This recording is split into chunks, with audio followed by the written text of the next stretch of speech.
माया र प्रेम पाउनु पनि भाग्यको कुरा हो। हेलो हेलो, आउनुहोस् आज म तपाईँहरूलाई एउटा रोचक प्रेम कहानी सुनाउँछु।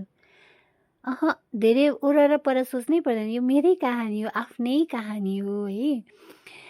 यो मेरो कहानी, रोचक कहानी चाहिँ अब सुरु भएको धेरै पनि भएको छैन, 2 विक्स जति भयो होला, भनेको 3 विक्स भयो आज स्याटरडे शुद्ध गरेर है।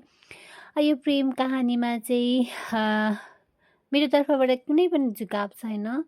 मलाई त्यो मतलब मलाई त्यो मनै पर्दैन। आई जस्ट हेट द्याट है।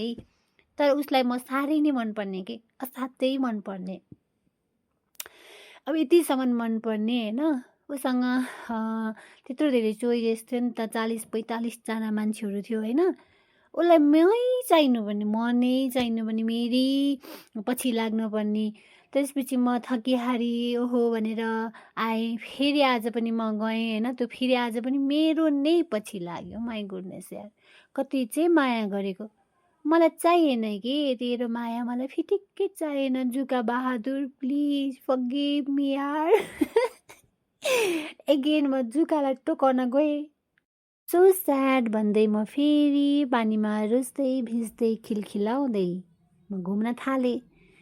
म पनि म नै छु जिद्दी होइन त। अब कहाँ अब त्यसरी छोड्ने त नि, के गर्नु। जुकाले मलाई साध्यै माया गर्यो। जुकाले माया गरे जस्तो मान्छेले गरे त भइहाल्छ नि जिन्दगानीमा, किस्मत पनि होइन त।